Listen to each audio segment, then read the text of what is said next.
பகுஜன் சமாஜ் கட்சியின் மாநில தலைவர் ஆம்ஸ்ட்ராங் படுகொலை செய்யப்பட்ட வழக்கு சிபிஐக்கு மாற்றம்.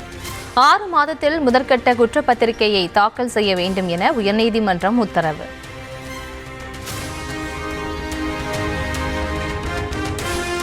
ஆம்ஸ்ட்ராங் கொலை வழக்கு தொடர்பான ஆவணங்களை உடனடியாக சிபிஐயிடம் வழங்க உயர்நீதிமன்றம் உத்தரவு. அரசியல் மற்றும் ஊடகத்தின் தலையீடு இல்லாமல் விசாரணை நடைபெற வேண்டும் எனவும் அறிவுறுத்தல்.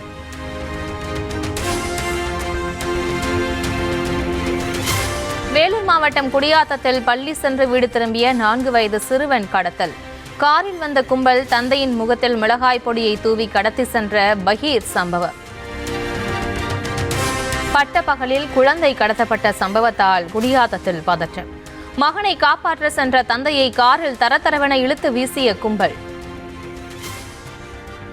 அதுக்கப்புறம் டோர் சாத்திட்டு ஓட்டான் சார். கார் பயங்கர ஸ்பீடா போயிடுச்சு. எந்த பக்கம் போச்சுன்னு என்னால பார்க்க முடியல. எத்தனை படிக்கிற குடியாத்தத்தில் வீடு புகுந்து கடத்தப்பட்ட சிறுவன் 36 கிலோமீட்டர் தொலைவில் திருப்பத்தூர் மாவட்டம் மாதனூர் அருகே மீட்பு. 6 தனிப்படைகள் அமைத்து போலீசார் தேடி வந்த நிலையில் சாலையோரம் இறக்கிவிட்டு கும்பல் தப்பியோட்டம். சென்னை கொளத்தூர் தொகுதியில் மாநகராட்சி சார்பில் கட்டப்பட்டுள்ள புதிய அரசு பள்ளிகள் திறப்பு.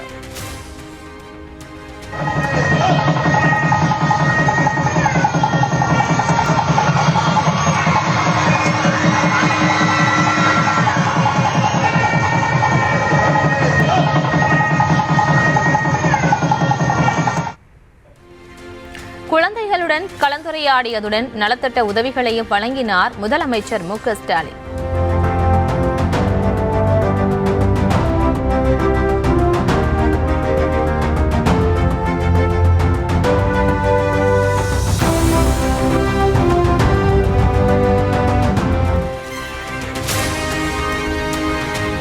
உடலில் உயிர் இருக்கும் வரை கடமைகளை வேகமாக நிறைவேற்றுவேன் என முதலமைச்சர் உறுதி. என்னுடைய உடலில் உயிர் இருக்கிற வரையில தலைவர் கலைஞர் அவர்கள் கற்று தந்திருக்கக்கூடிய அந்த உழைப்பு என்னுடைய உதரத்தில் இருக்கிற வரையில நிச்சயமாக உறுதியாக நான் என்னுடைய கடமையை நிறைவேற்றுவேன். நான் இருக்கிறேன், கவலை வேண்டாம் எனவும் மாணவர்கள் மத்தியில் உரை. திராவிட மாடல் அரசு இருக்கிறது என்பதை நீங்கள் மறந்துவிட வேண்டாம். அதிலும் குறிப்பாக உங்க முத்துவேல் கருணாநிதி ஸ்டாலின் இருக்கார் என்பதை நீங்கள் மறந்துவிட வேண்டாம்.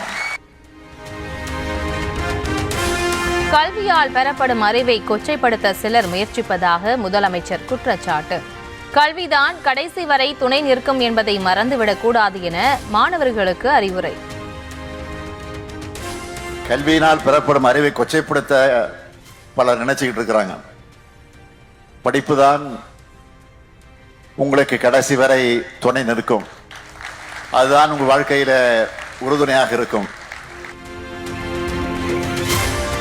அனிதா அகாடமிக்கு வந்ததால் களைப்பு போய்விட்டது என முதலமைச்சர் பேச்சு. கொளத்தூர் தொகுதியில் நடைபெற்ற நிகழ்ச்சிகளில் அடுத்தடுத்து பங்கேற்ற முதலமைச்சர். கொஞ்சம் ஓய்வெடுக்க வேண்டும் என்று நினைத்தாலும், ஆனால் இந்த நிகழ்ச்சிக்கு வந்தவுடன், அது அனிதா அச்சீவ்ஸ் அகாடமி நிகழ்ச்சிக்கு வந்தவுடன் என்னுடைய களைப்பெல்லாம் போய் ஒரு உற்சாகத்தை வழங்கக்கூடிய நிகழ்ச்சி உங்களை எல்லாம் பார்க்கிற போது. நீலகிரி மாவட்டம் கூடலூர் சட்டமன்ற தொகுதியில் எதிர்க்கட்சித் தலைவர் இபிஎஸ் பிரச்சாரம்.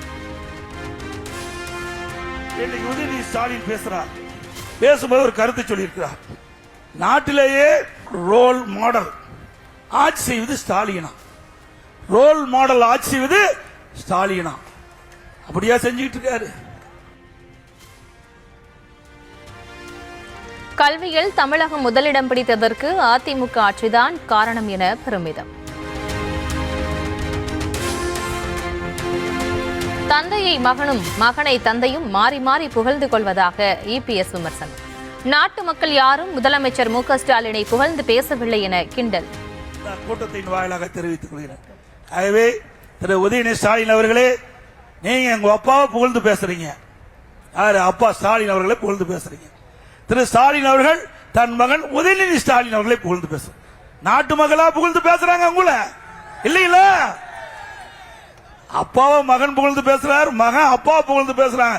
இதுதான் இன்னைக்கு தமிழகத்தில் நடக்கிற நிகழ்வு. அது ஒரு குடும்ப கட்சி. திமுகவில் எத்தனையோ எம்பிக்கள் உள்ளபோது கனிமொழிக்கு மட்டும் ஏன் மக்களவை குழு தலைவர் பதவி தர வேண்டும் என இபிஎஸ் கேள்வி. கட்சியில் உள்ள முக்கிய பதவிகளை முதலமைச்சரின் குடும்பமே வைத்துக் கொண்டுள்ளதாகவும் உழைத்தவர்களுக்கு எதுவும் இல்லை என்றும் சாடல். இங்க பாருங்க, திரு ஸ்டாலின் முதலமைச்சர், உதயநிதி ஸ்டாலின் துணை முதலமைச்சர், திருமதி கனிமொழி அங்க மக்களவையில் அதுக்கு தலைவர். ஏன் அந்த கட்சியில் வேற எம்பி இல்லையா? ஆக திருமதி கனிமொழி மக்களவையில் அந்த குழுவுக்கு தலைவர் அவர். ஆக எல்லாமே குடும்ப உறுப்பினர்கள் தான் ஆட்சியிலும் இருக்க முடியும், அதிகாரத்திலும் இருக்க முடியும், கட்சியிலும் இருக்க முடியும். அப்படிப்பட்ட கட்சி மீண்டும் ஆட்சிக்கு வர வேண்டுமா?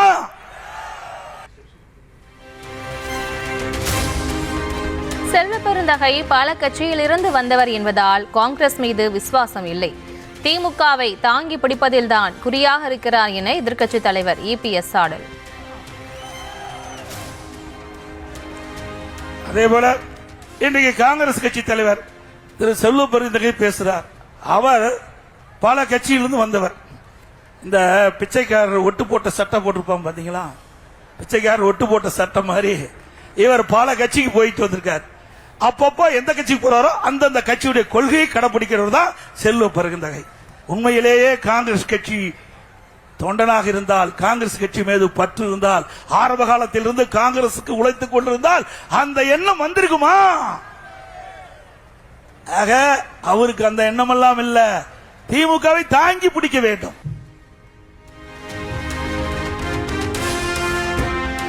மதுரை மாவட்ட ஆட்சியர் அலுவலகத்தில் அனைத்து துறை அதிகாரிகளுடன் துணை முதலமைச்சர் உதயநிதி ஆய்வுக் கூட்டம்.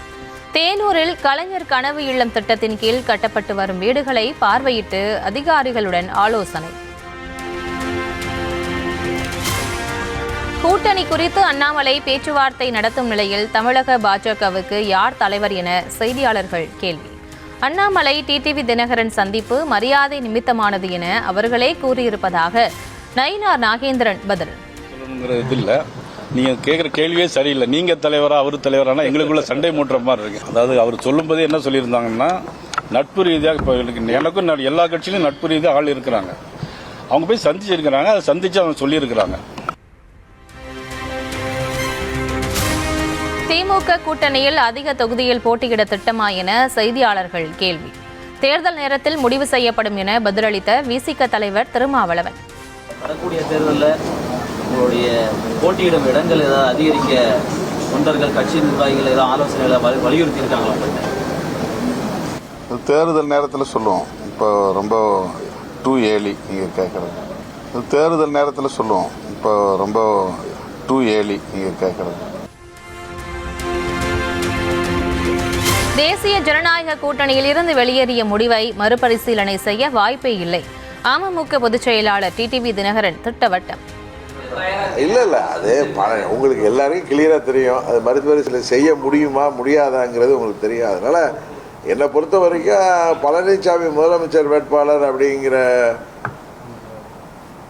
ஒரு என்டிஏ கூட்டணியின் முதலமைச்சர் வேட்பாளர் என்கிற முறையில் அவர்கள் அதில் தொடர்ற பட்சத்தில் என்னால் அதை மறுபரிசீலனை செய்வதே முடியாது என்பது தான் உண்மை. பாஜக கொள்கை எதிரி என்றால் காங்கிரஸ் கட்சி கொள்கை நண்பனா என விஜய்க்கு சீமான் கேள்வி.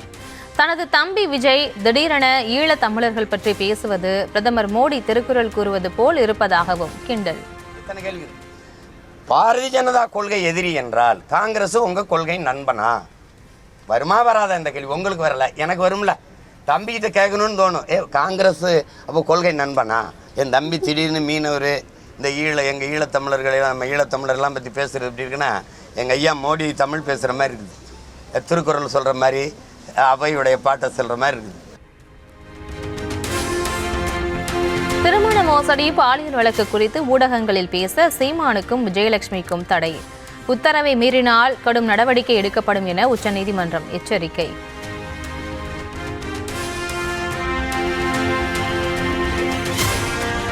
அனைத்து புகார்களையும் திரும்ப பெற்று சீமானும் விஜயலட்சுமியும் மன்னிப்பு கேட்க வேண்டும். இருதரப்பும் பரஸ்பரம் மன்னிப்பு கேட்டதை பிரமாண பத்திரமாக தாக்கல் செய்ய உச்சநீதிமன்றம் உத்தரவு.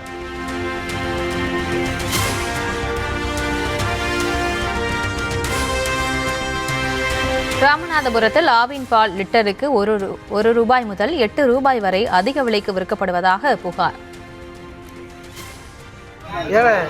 இது 22 ரூபா தானே, அங்கிருந்து கொடுக்கறது கூடுதலாக நமக்கு 3 ரூபா வச்சுக்கிறோமா? ஒரு அரை லிட்டருக்கு 3 ரூபா கூடுதல், 1 லிட்டருக்கு 6 ரூபா இல்லையா? அதிகாரிகளிடம் புகார் அளித்தும் நடவடிக்கை எடுக்கப்படவில்லை என குற்றச்சாட்டு. 2025-26 கல்வியாண்டில் அரசு கலை அறிவியல் கல்லூரிகளில் மேலும் 881 கௌரவ விரிவுரையாளர்கள் தற்காலிக நியமனம். இன்று முதல் இணையதளம் வாயிலாக விண்ணப்பிக்கலாம் என உயர்கல்வித்துறை அமைச்சர் கோவிஷெலியன் அறிவிப்பு. தேனி மாவட்டம் ஆண்டிப்பட்டியில் பாலியல் தொல்லை அளித்ததாக புகார் அளித்து 4 மாதங்கள் ஆகியும் நடவடிக்கை எடுக்கவில்லை என குற்றச்சாட்டு. பாதிக்கப்பட்ட சிறுமி தற்கொலைக்கு முயன்றதால் பரபரப்பு.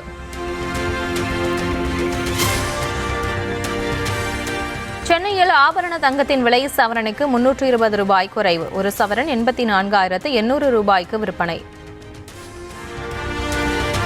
டெல்லியில் உள்ள சிருங்கேரி சாரதா பீடத்திற்கு சொந்தமான கல்வி நிறுவனத்தில் அதிர்ச்சி. பார்த்தசாரதி என்கிற சைத்யானந்த சரஸ்வதி சாமியார் மீது 17 மாணவிகள் பாலியல் புகார்.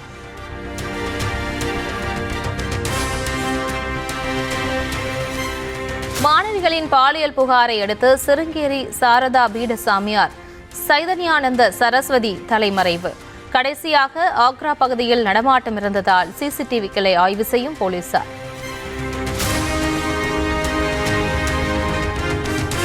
டெல்லியில் தூதரகங்களின் போலி நம்பர் பிளேட்டுகளுடன் கார் பயன்படுத்தி வந்த பாலியல் சாமியார் சைதன்யானந்த சரஸ்வதி.